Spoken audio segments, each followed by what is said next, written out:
The lecture hall inside the HFY War Academy was shaped like a half-moon, and every seat was filled with officers who had conquered worlds before breakfast and burned civilizations before dinner. Admiral Cale Thoron sat in the highest row with his arms crossed over his chest and his 4 eyes narrowed in amusement as the instructor below pulled up a holographic display showing a small blue planet called Earth. "Today, we study the military doctrine of humanity," the instructor said, and a ripple of laughter moved through the audience before he even continued. The HFY were tall beings with silver skin and armored ridges along their skulls, and they had ruled over 4,000 star systems for longer than humans had known how to make fire. And their way of war was simple and beautiful in its brutality: overwhelming numbers, superior firepower, energy shields that could stop a plasma round at point-blank range, and officers who stood at the front of every charge because honor demanded nothing less. The instructor flicked through images of human history, and the aliens watched with a mixture of fascination and disgust as they saw trenches filled with mud, and men crouching in holes like animals, and soldiers crawling on their bellies through jungles and snow. "This," the instructor said, pointing to an image of a man lying flat on a rooftop with a long rifle, "is what humans call a sniper." He let the word hang in the air. "A single soldier," he continued, "who hides, yes, hides, sometimes for days, without moving, eating, or sleeping properly, all to kill one enemy from a great distance, and then run away before anyone can find them." The laughter that erupted was loud and genuine, and even Admiral Thoron allowed himself a thin smile, because the very idea was absurd to a species that considered concealment a form of cowardice. "Prey behavior," one officer called out from the middle rows, and heads nodded in agreement all around him.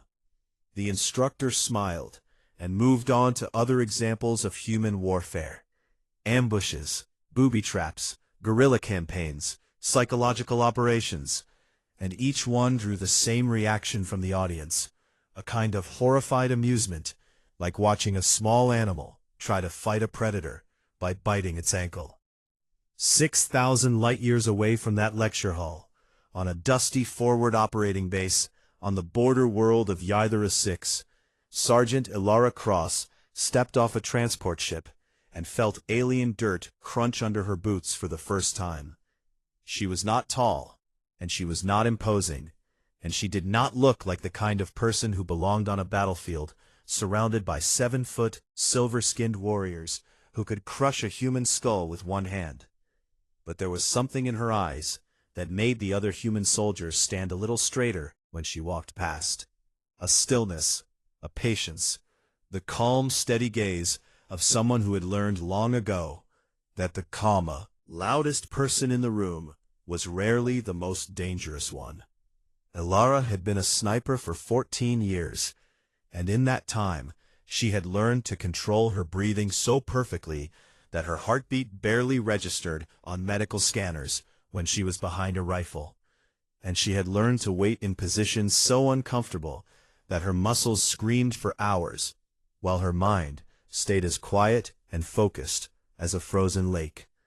She carried a modified kinetic rifle, not an energy weapon like the HFY used, but a simple, brutal thing that fired a physical projectile at extraordinary speed. And the HFY quartermaster, who processed her equipment, had looked at it the way someone might look at a stone axe brought into a room full of laser cutters. "You actually fight with this?" he had asked. "I actually win with this," she had replied. And that was the last thing she said to him. Commander Dreth Yulan was waiting at the base to receive the human contingent, and he made no effort to hide his contempt as he looked them over with all 4 of his pale violet eyes. "You are here because the Dominion requires all vassal species to contribute forces," he told them in a voice that sounded like gravel being dragged across metal.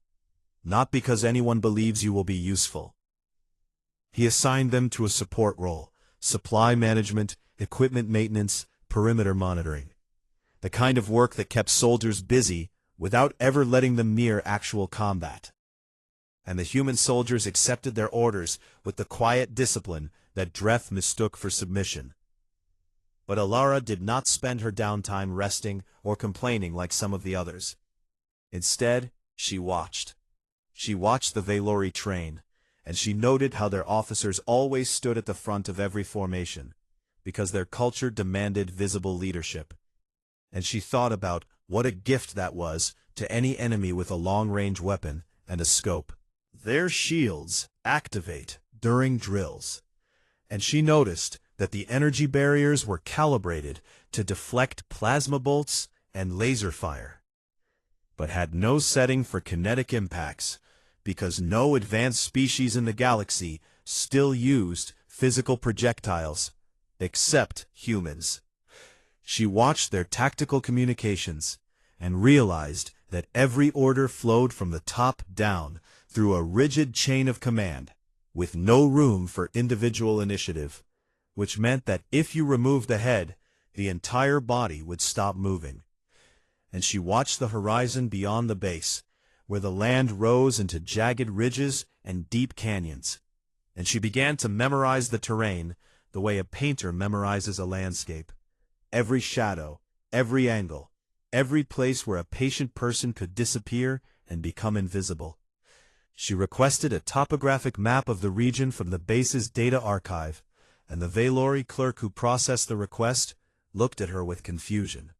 "Why would a supply worker need terrain maps?" he asked. "I like to hike," she said, and he shrugged and gave her the files, because humans were strange, and it was easier to let them have their odd little hobbies than to argue. 3 days later, the intelligence reports came in, and they changed everything. The Kreth Collective, the Dominion's oldest and most savage enemy, was massing forces on the far side of Yethera 6, and the numbers were staggering. Millions of insectoid soldiers, supported by burrowing units and aerial drones, and a command structure built around a warlord named Sithak, who had defeated the Valori 3 times before and who understood their tactics better than they understood his.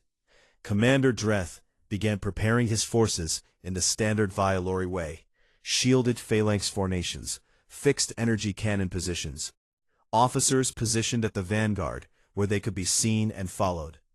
Alara sat alone in her quarters that night, studying the topographic map she had requested, and tracing lines across ridges and valleys with her finger, calculating distances and wind patterns and sight lines that stretched for thousands of meters across the alien landscape. She checked her rifle and cleaned each component with the slow, careful attention of someone performing a sacred ritual. And when she was done, she loaded a single kinetic round into the chamber and held it up to the light.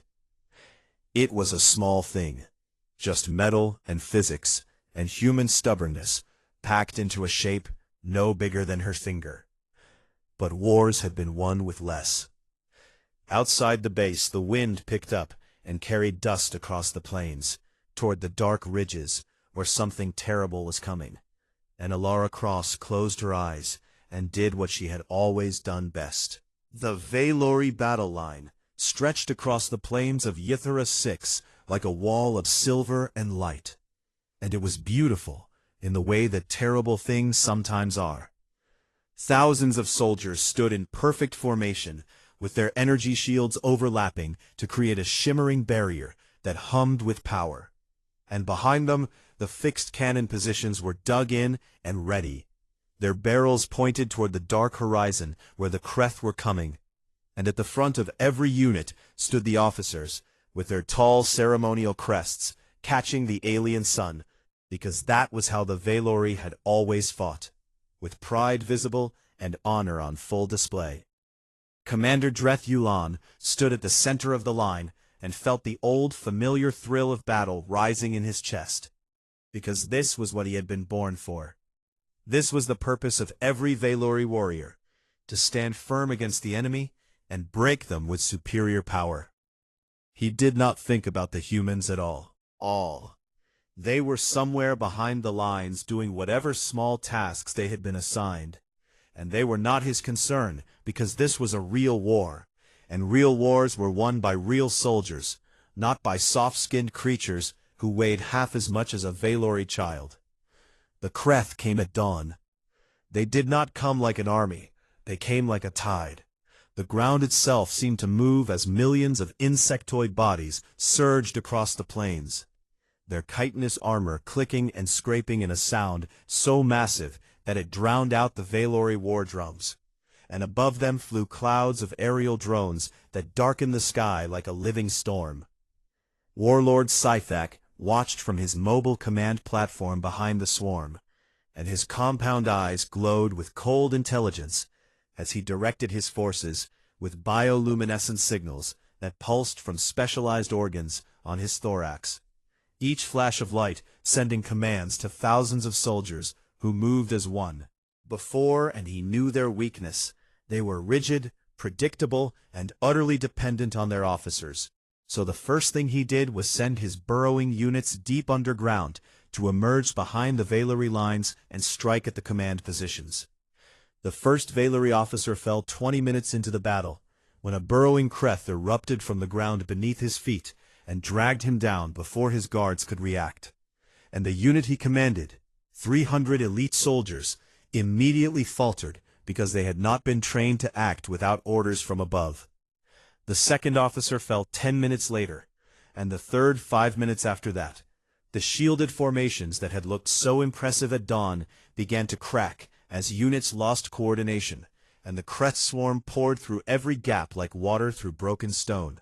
Commander Dreth screamed orders into his communication system, but there were too many holes in the line, and too many dead officers. Kreth just kept coming, in numbers that defied logic, wave after wave after wave, each one learning from the last, each one adapting to the Valori defenses with the terrifying speed that made the collective the most feared enemy in the galaxy. By midday the front line had collapsed entirely, and the retreat began. Not an orderly withdrawal, but a desperate scramble, as Valori units broke apart and ran for whatever cover they could find. Dreth's battalion was pushed into a valley, surrounded by high ridges, and there they were pinned down with no air support because the Kreth had deployed anti-orbital batteries that made the sky above Ythera 6 a death zone for any ship that tried to descend. He had 800 soldiers left, and they were surrounded, and the Kreth were tightening the circle with patient, relentless pressure, like a fist slowly closing. Elara Cross was not in the valley. When the front line broke, she had grabbed her rifle and her pack, and moved backward with the retreat, but sideways, away from the chaos, toward the high ridges that overlooked the entire battlefield. She moved fast and quiet, through terrain she had memorized from the topographic maps. And she climbed with the efficiency of someone who understood that elevation was not just an advantage, but a weapon in itself. By the time Dreth's battalion was pinned in the valley below, Elara was lying prone on a narrow ledge, 2,300 meters away, with her rifle resting on a natural stone shelf, and her eye pressed to the scope. She controlled her breathing and let her heart rate drop, the way she had done 1,000 times before, and the world through her scope became sharp and clear and still. She could see everything.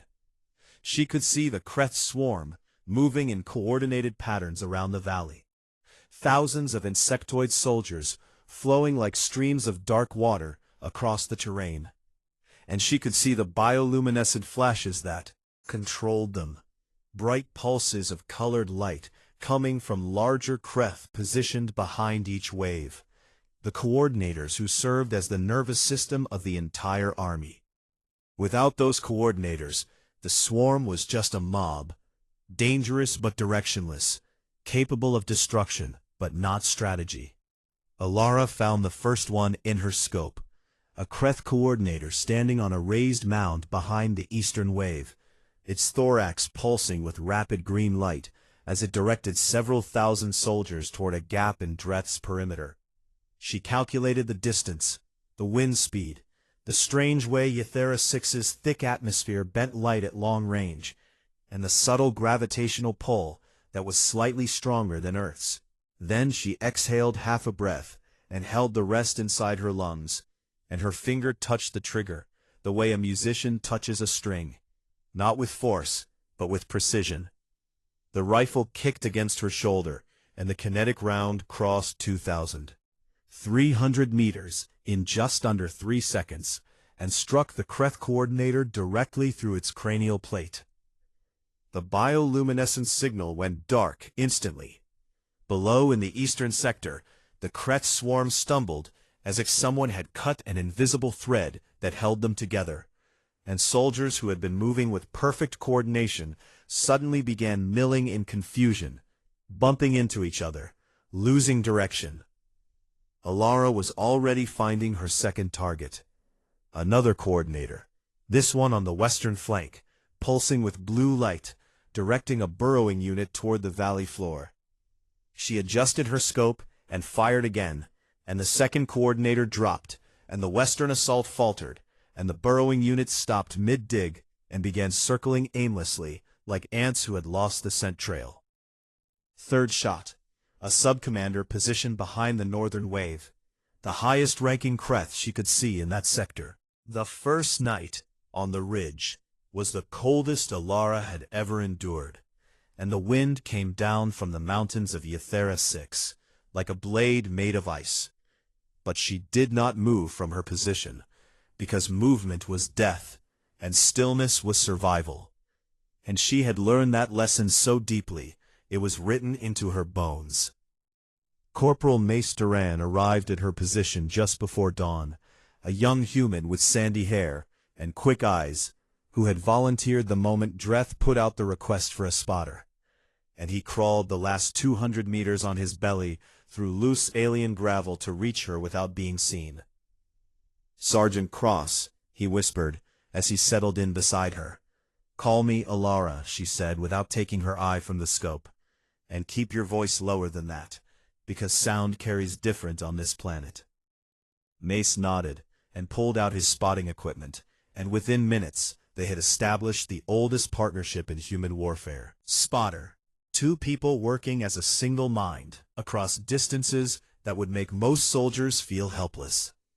She told him what she needed, and it was not much. Ranges and wind readings, fed to her in a calm, steady voice. A second pair of eyes, to watch for threats she could not see while she was focused through the scope. And someone to stay awake when she needed to rest, because a sniper who fell asleep at the wrong moment was just a corpse waiting to happen. "One more thing," she said.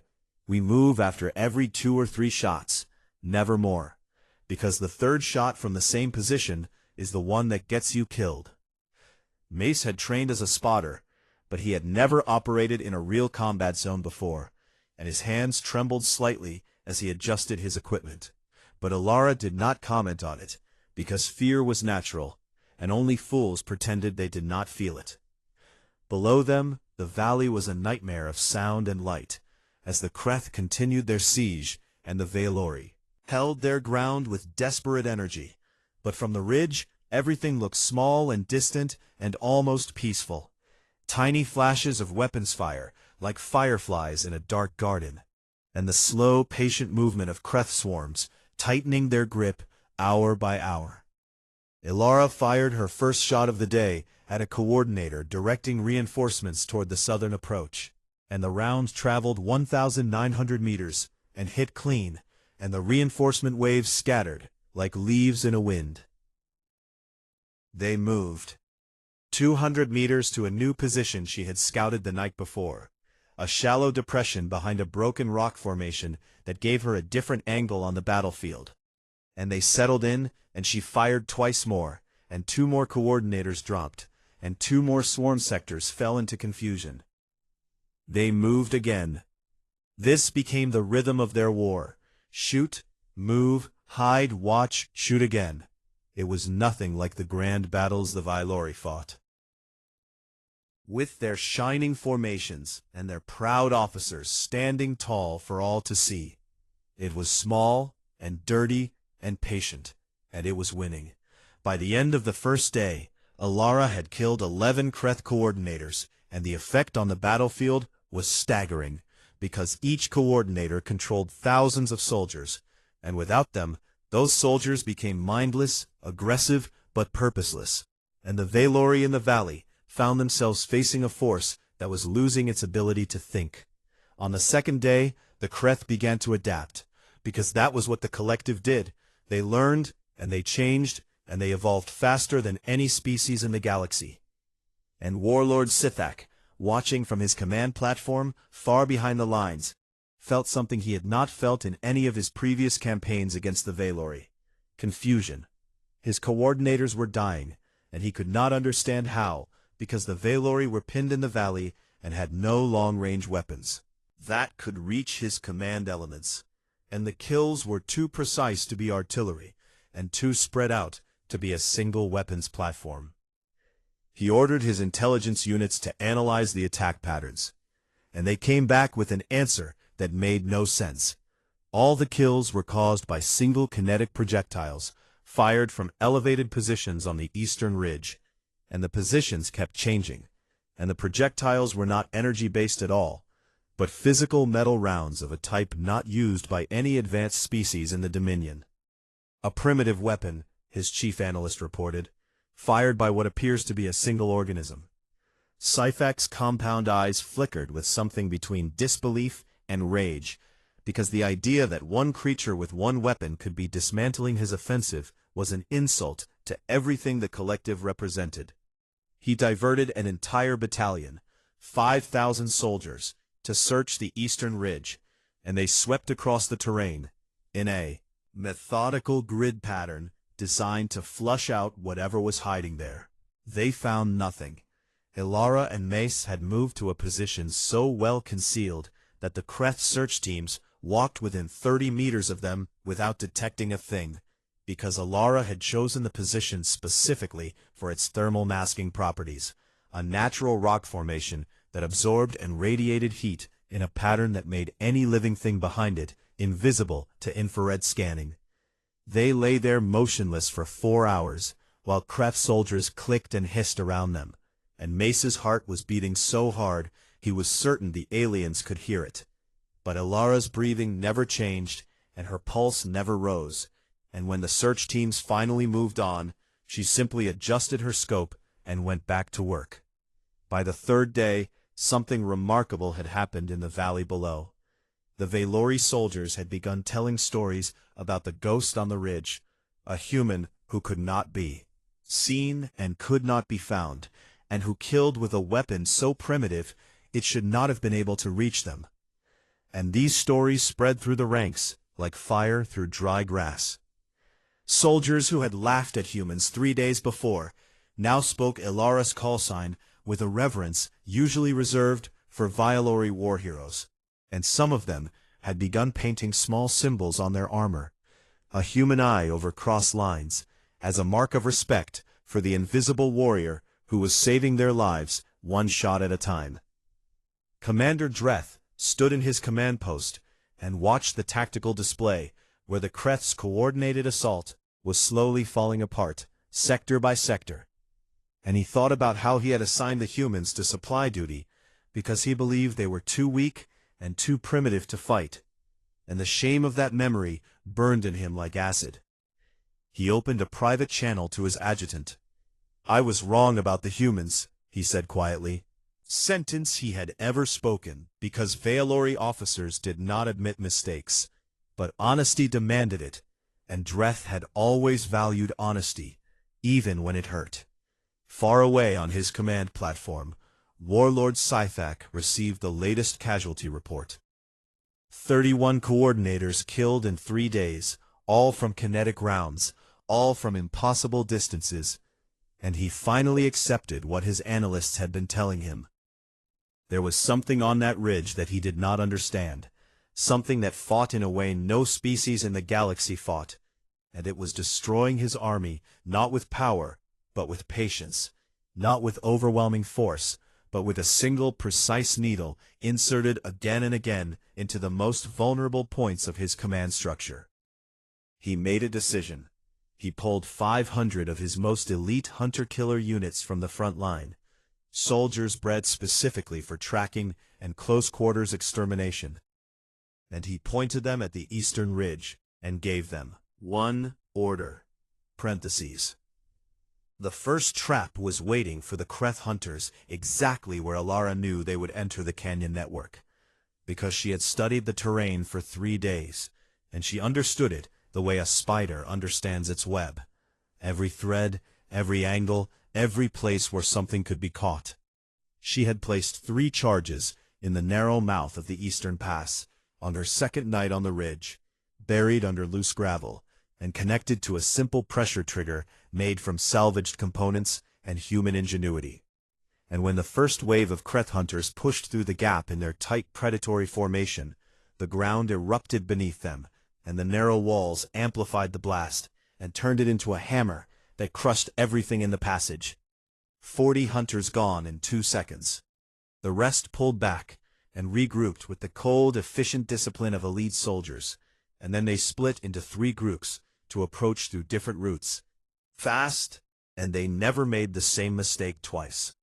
Alara was already gone from that position, moving through the canyon with Mace close behind her. And as they moved, she talked him through what was coming, because a sniper's retreat was not a panicked flight, but a choreographed performance where every step had been planned in advance. They will split up, she said, because that is what smart hunters do when the direct path is blocked. And when they split up, they will move faster because smaller groups feel safer. And when they feel safe, they get careless. In the second canyon passage, she had left a different kind of surprise. Not an explosive, but a decoy. A thermal signature made from heated rocks, wrapped in discarded insulation material that glowed on infrared scanners exactly like a living human body. And she had placed it at the end of a dead-end corridor that funneled into a narrow kill zone. 70 Kreth hunters poured into that corridor, chasing the false heat signature, and when they reached the dead end and realized the deception, Ilara was on the rim above them, with her rifle, and she fired 3 times into the tightly packed group, each round passing through multiple bodies, because kinetic projectiles did not stop at the first target, the way energy bolts did. The hunters scrambled and clawed at the walls, trying to climb out, but the corridor was too steep and too narrow, and by the time they reorganized and found an exit route, Ilara and Mace were already 300 meters away and moving deeper into the maze. In the third passage, she had rigged sonic grenades to tripwires stretched across the path at ankle height, and the grenades were tuned to a frequency she had calculated from observing the Kreth's auditory organs during her days on the ridge.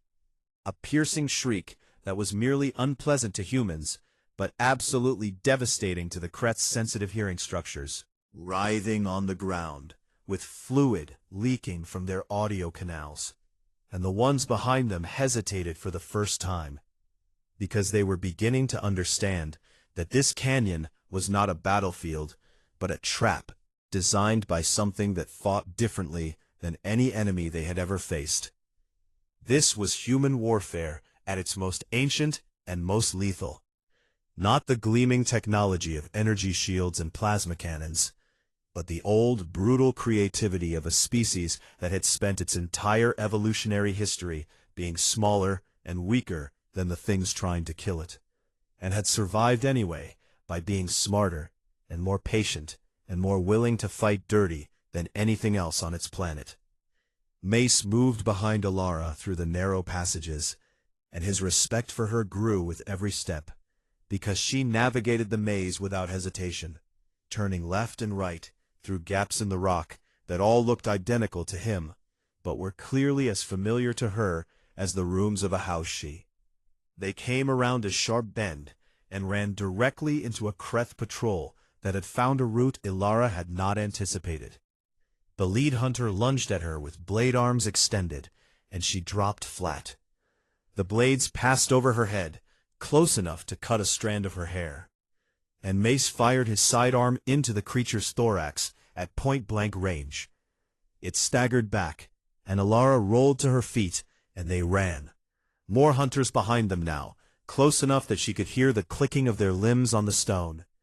Mace fired backward over his shoulder to buy seconds, and then a bioacid round caught him on the left shoulder and burned through his armor like fire through paper. He grunted and stumbled, and his left arm went limp. Ilara grabbed him by his pack strap and hauled him forward with a strength that seemed impossible from someone her size, dragging him through a narrow crack in the rock that the larger Kreth could not follow. Through. She propped him against the wall and tore open his medkit and sealed the wound with synthetic skin and injected a painkiller that made his eyes go glassy for a moment before clearing. "Can you move?" she asked. "Can you stop me?" he answered, and she almost smiled.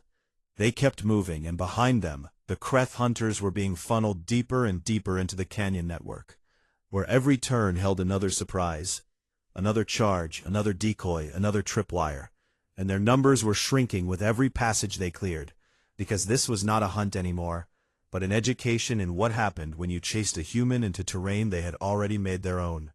Of the 500 elite hunters who had entered the canyon, fewer than 150 remained. And then Warlord Scythak arrived. He came personally, because the failure of his hunters was intolerable, and because he needed to see for himself what kind of creature could turn stone and patience into a weapon that devoured his best soldiers. And he moved through the canyon, with the remaining hunters around him like a dark tide, his massive armored body filling the passages, and his compound eyes reading the terrain with the analytical precision of a general who had conquered 12 worlds. Ilara saw him through her scope from a position high on the canyon rim, and she recognized him immediately from the intelligence briefings, the distinctive crest, the ceremonial scars across his thorax, the bioluminescent organs that pulsed with command signals brighter and more complex than any coordinator she had seen. He was the brain of the entire army. Every strategic decision, every coordinated movement, every adaptive response the Kreth had made during the siege, all of it flowed from his mind, and without him the 2 million soldiers on Euthera 6 would revert to base instinct and become nothing more than a swarm of angry insects with no purpose and no direction. She looked at the distance reading on her scope. 4,100 meters.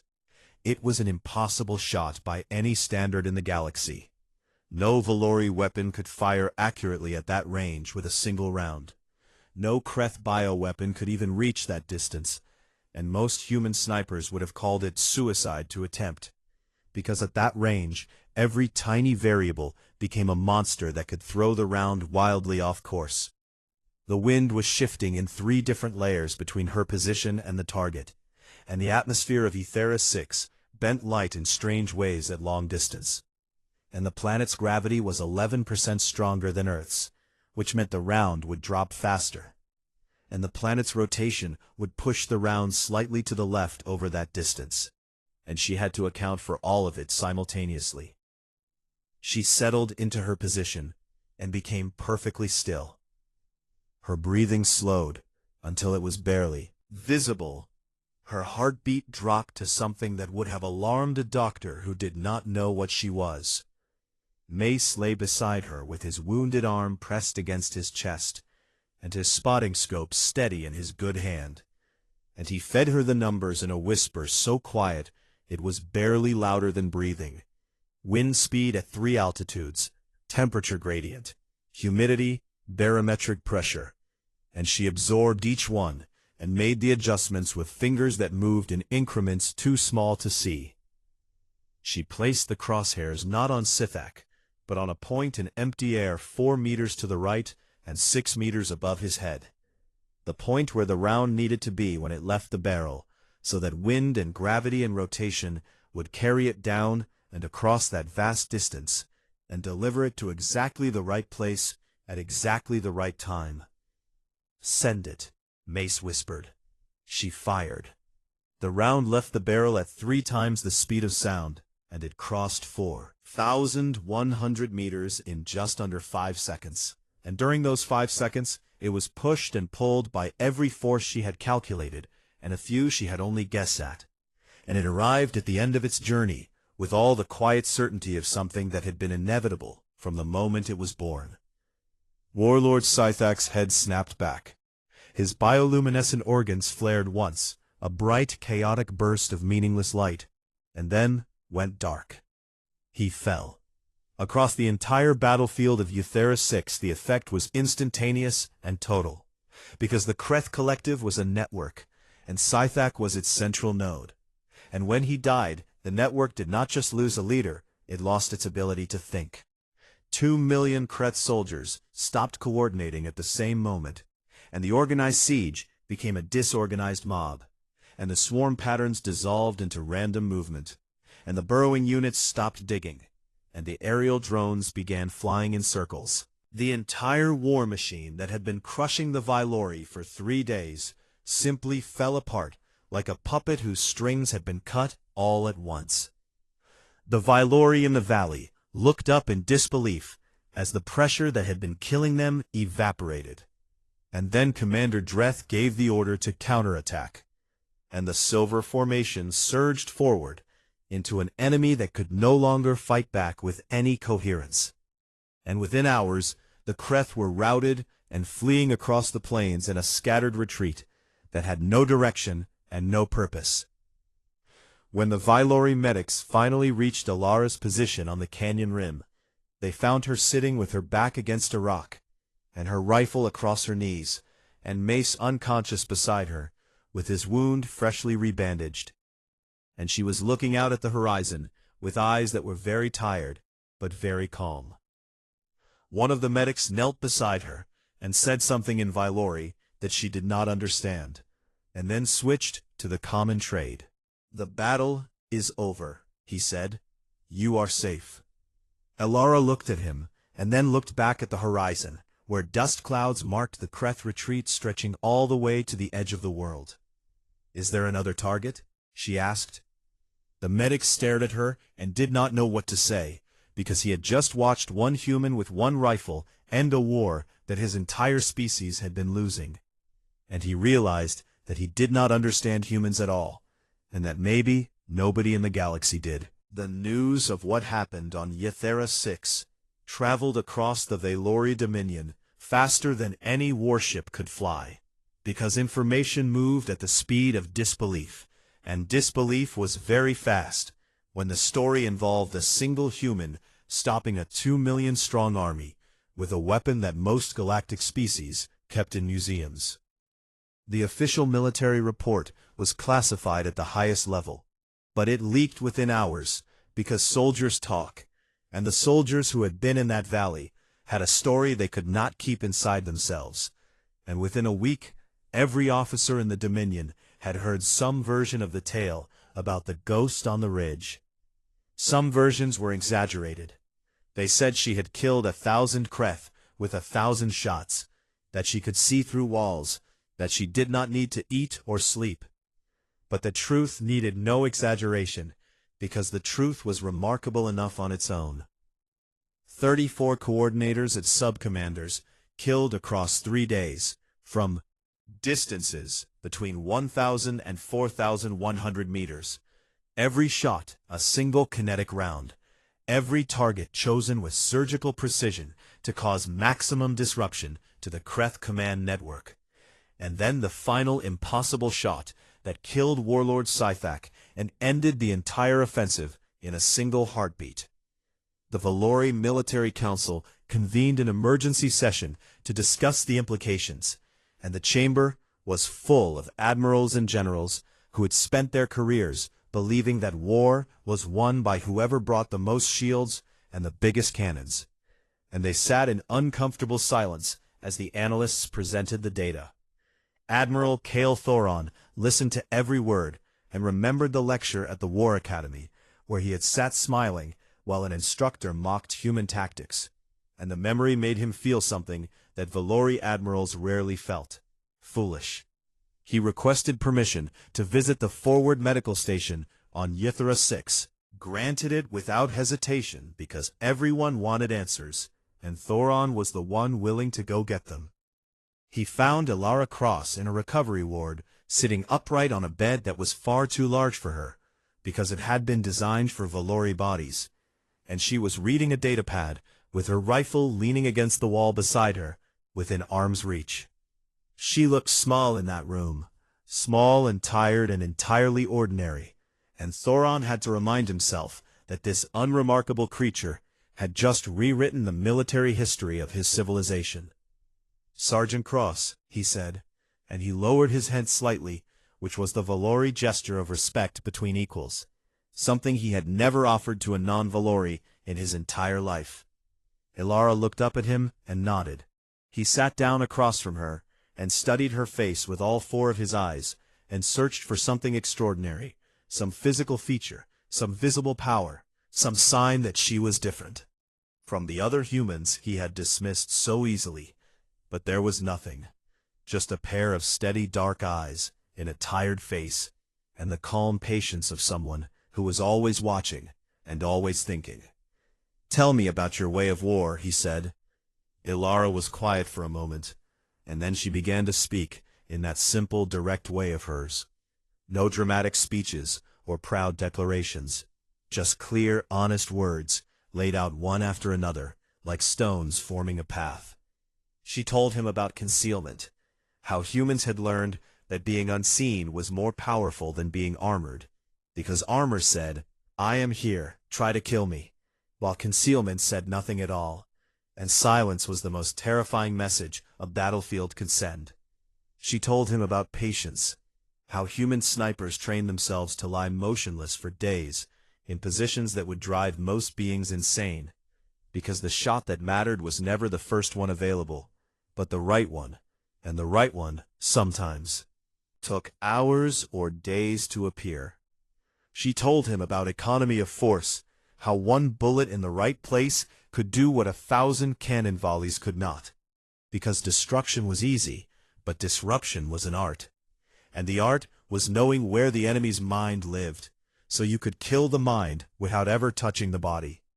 She told him about psychological warfare, how the fear of an invisible killer did more damage than the killer themselves, because fear spread through an army like poison, and turned brave soldiers into nervous wrecks who jumped at shadows and could not focus on the fight in front of them. And she told him about decentralized command, how human soldiers were trained to think for themselves, so that when the plan fell apart and the officers went down and everything turned to chaos, every single soldier could become their own commander and make decisions and keep fighting without waiting for permission. Thoron listened to all of it, and the silence that followed was long and heavy. "We thought you fought like prey," he said finally, and his voice was different now. Not the smooth, confident tone of a galactic admiral, but the humbled voice of someone who had just realized how much he did not know, hiding, running, using tricks instead of strength. He paused and looked at her rifle leaning against the wall, that simple, brutal weapon made of metal and physics that had killed the most dangerous warlord in the galaxy from a distance that should have been impossible. "You fight like something far worse," he said. "You fight like predators who learn to think." Ilara did not respond to the compliment, because it was not a compliment to her. It was simply the truth, and truth did not need acknowledgement. 1 month later, the Vylori Military Council formally announced the creation of a new strategic framework that would reshape every aspect of the Dominion's armed forces, and they called it the Doctrine of the Ghost. It was the most significant change in Vylori military philosophy in 800 years, and it touched everything. Designated marksmen were assigned to every infantry unit. Concealment and camouflage training became mandatory for all ground forces. The rigid top-down command structure was loosened to allow individual initiative in the field. Counter-sniper protocols were developed and drilled, and for the first time in Vylori history, a psychological operations division was established to study the effect of fear and uncertainty on enemy forces. The officer who had given the lecture mocking human tactics at the War Academy was quietly reassigned to a desk position on a distant outpost, and his lecture was replaced with a new one that began with a single sentence. "Everything we thought we knew about warfare was incomplete." Ilara was offered a rank equivalent to a Vylori general. a position of extraordinary power and prestige that would have made her one of the highest-ranking humans in the galaxy, and she declined it without hesitation. "I am not a general," she said. "I am a sniper, and what the Dominion needs is not one sniper with a fancy title, but 1,000 snipers with the right training." She requested permission to establish a mixed-species sniper training program, the first of its kind in galactic history, and the Council approved it within hours because they had learned the hard way that when Alara Cross asked for something, it was wise to give it to her. The program was built on the same principles she had explained to Thoran: patience, concealment, precision, psychological awareness, and the understanding that a single well-placed individual could change the course of a battle that involved millions. Across the galaxy, the story of Ythera 6 rippled outward and changed the way every species looked at humanity. The Veilori had introduced humans to the galactic stage as vassals, conquered people, primitive newcomers, a footnote in the history of a great empire. But the ghost on the ridge had rewritten that introduction. And now when alien diplomats and military leaders spoke about humans, they used a different tone. Not pity and not mockery, but something closer to wariness. The careful, respectful attention that intelligent beings paid to things they did not fully understand and could not safely ignore. And then the message arrived. It came through diplomatic channels that had been silent for centuries.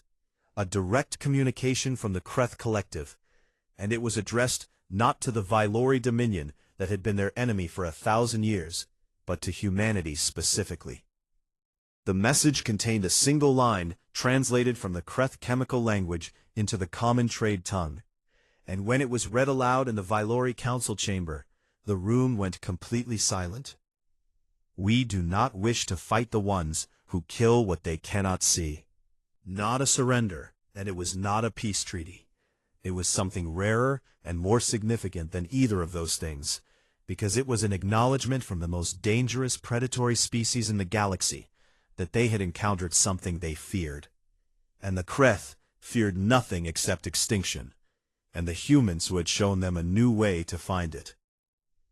Commander Dreth Yulon heard the news on Ythera 6, where he was overseeing the reconstruction of the base, and he stood for a long time looking at the ridgeline where one human had changed history, and he thought about the day he had assigned Alara Cross to supply duty, and told her that humans would not be useful in a real war.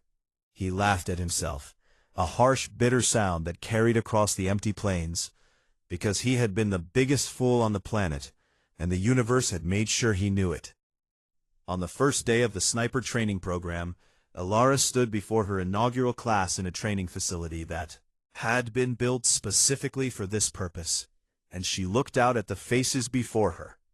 Tall silver Veilori who had to learn to crouch and hide when every instinct told them to stand tall.